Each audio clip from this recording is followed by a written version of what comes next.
Good morning friends. Last part में हमने दो डेट्स देखी थी और उन पे हमने डे फाइंड आउट किए थे। ये पार्ट में वापस दो डेट्स दिख रहे हैं, उन पे हम डे फाइंड करेंगे। लास्ट पार्ट में अगर आपने पोज करके खुद सम्स किए हैं तो आपको वो प्रैक्टिस हो गई होगी। तो अभी भी ये दो सम मैं करूँगा, उससे पहले ही आप अपने सम स्टार्ट कर दीजिए ये वीडियो को पोज करके, ठीक है। इससे पहले ये दो सम्स, ये एक सम आपको होमवर्क में करना है। ये अपना TYS है, ट्राई योर सेल्फ, ठीक है। तो ये सम आपको होमवर्क में करना है, ये पार्ट अपना ख़त्म हो जाने के बाद, ठीक है। तो अभी हम ये दो सम करते हैं। सबसे पहले हमें क्या करना है, -1 इसलिए करेंगे क्योंकि हमें चाहिए कितने ईयर कंप्लीट हुए, ठीक है। तो कंप्लीट हुए 2007, क्योंकि 2008 वो टाइम रनिंग था, मतलब उसका हम नहीं फाइंड कर सकते। चलो फिर बात आती है, ये जो लास्ट 2 डिजिट है उसको डिवाइड बाय 4 करना है, और वो आप देख सकते हो कि वो लीप ईयर है। वो डिवाइड बाय 4 मतलब डिविजिबल हो रहा है, 8 इज डिविजिबल बाय 4, 4 2 8, ठीक है। तो यहाँ पे मेरा जो आएगा वो सेंचुरी, ईयर एंड मंथ। अब सेंचुरी कौन सी है, ईयर कौन सा है, मंथ कौन सा है, याद क्या रखना है आपको। यहाँ से सेंचुरी उठानी है तो वो आएगी 20, यहाँ से ईयर उठाना है तो वो आएगा 7, और मंथ होंगे 4, क्योंकि कंप्लीट कितना हुआ है वही लिखना है हमें। काम कंप्लीट कितना है वो वहाँ पे ही है, ठीक है। तो 20 सेंचुरी, तो 20 और यहाँ पे 20, क्योंकि हमें मालूम है कि 4-4 के टेबल्स में, 4-4 के मतलब गैप में total number of odd days जो है वो 0 हो जाते हैं 4 सेंचुरीज पे। तो ये 4 5 20, मतलब 20 - 20 कुछ बचा ही नहीं, तो 0 ही हो गए ऑड डेज। 0 × 5 = 0, 0 odd days. अब ईयर्स की बारी, 7 ईयर्स। देखो 7 ईयर्स के ऑड डे कितने हैं, तो 7 ईयर्स के 7 ऑड डेज तो फिक्स ही है। अब आपको 7 को 4 से डिवाइड करके उसमें से आपको लीप ईयर निकालना है। तो लीप ईयर कितना आया, 1 आया। तो 7 + 1 कितना हुआ, 8। तो अपना यहाँ 8 आंसर। लेकिन ऑड डेज कभी भी 7 या 7 से ज़्यादा हो ही नहीं सकते।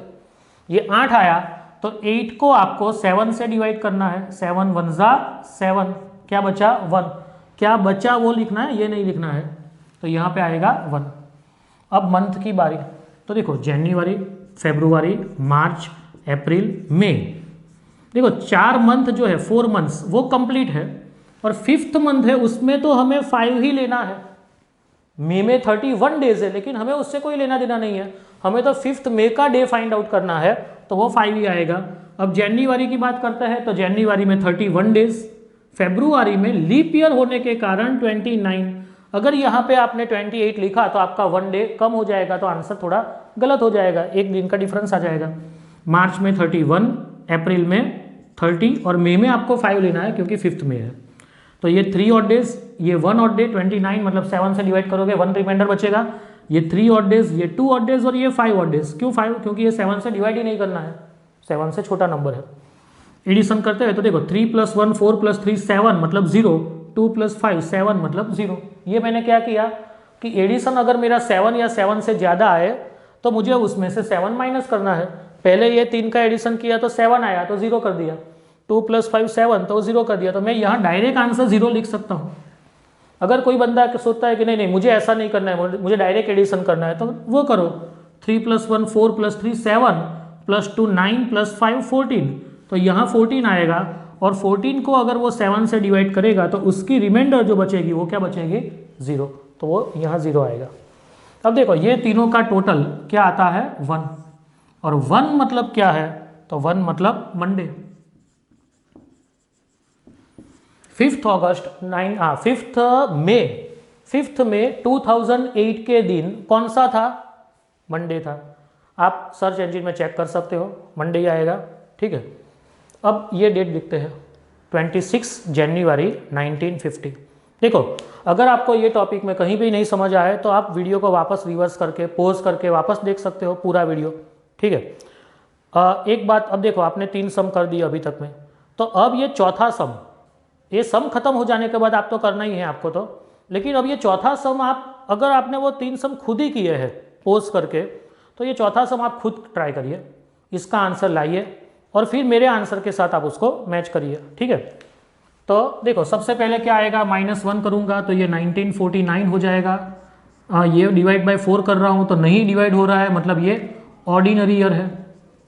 क्यों नहीं हो रहा है, क्योंकि 12 4 = 48, 50 तो आएगा ही नहीं। तो अब सेंचुरी, ईयर एंड मंथ, तो सेंचुरी है 19, यहाँ से लेनी है मुझे। ईयर जो है वो 49, वो भी वहीं से ही लेना है। और मंथ है 00, वो आगे हमने सम किया था इसके आगे वाले पार्ट में। अब देखो सेंचुरी में क्या होगा, तो 4 4 जा 16, मतलब 3 का डिफरेंस बचा, तो 3 × 5 = 15। 15 को अगर मैं 7 से डिवाइड करूंगा तो 1 ऑड डे आएगा। कैलकुलेशन में समझ आ रहा है? In every 4 centuries, in every total 4 centuries, total number of odd days = 0। तो 4 4 4 4 पे 0 हो जाता है, तो 4 4 जा 16, 16 तक सब कुछ 0 हो जाएगा।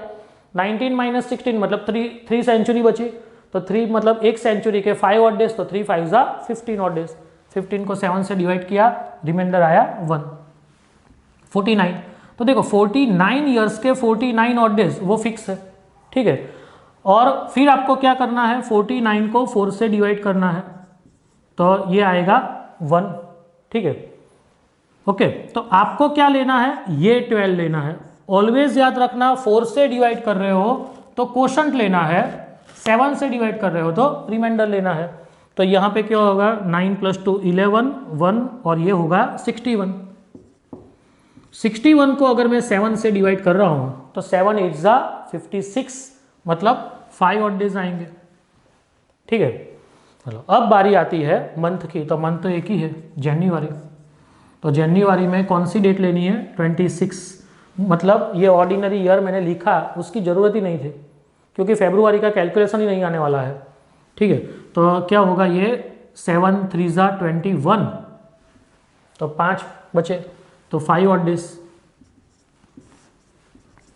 टोटल कितना हुआ, तो 5 + 5 10 + 1 11। अब ये जो मेरा आंसर आया वो वापस 7 से बड़ा आया, तो मुझे 7 से डिवाइड करना है। तो 11 को मैं 7 से डिवाइड करूंगा, 7 से डिवाइड करूंगा मतलब रिमाइंडर लेनी है, तो 7 1 जा 7, तो रिमाइंडर बचेगी 4, ठीक है। तो मेरे बचे 4 ऑड डेज, और ये मेरा फाइनल आंसर है।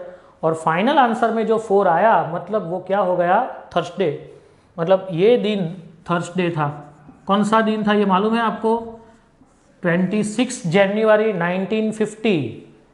It is our Republic day, ठीक है। तो मतलब ऐसे हमें करना है।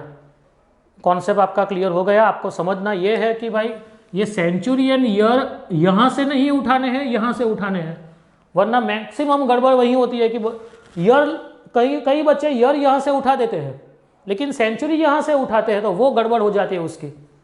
इतने सालों से किया है, मुझे मालूम है कि बच्चे कहाँ गलती करते हैं, ठीक है। तो ये आपको समझना है। ओके, नेक्स्ट पार्ट में 2 सम ऐसे थोड़े डिफरेंट सम करेंगे। उसमें से एक सम तो ये है 9th 10 मतलब 9 अक्टूबर, और ये जो ईयर है ना वो ऐसा है, इतना बड़ा, ऐसा भी आ सकता है 1 2 3 4 5 6 7 8 9, ठीक है। अभी कौन सा चल रहा है, तो +1 करेंगे तो कौन सा आएगा, +1 करेंगे तो कौन सा आएगा, ऐसे करते करते ये भी आ सकता है बहुत सालों बाद, ठीक है। तो ऐसा भी हम एक सम करेंगे, और एक और थोड़ा ट्विस्टेड सम है तो वो भी करेंगे, ठीक है। तो ये पार्ट में इतना ही करना है आपको, ये होमवर्क में करना है, और उसका डे कौन सा आता है वो आप सर्च इंजन पे चेक कर लेना। Okay, thank you.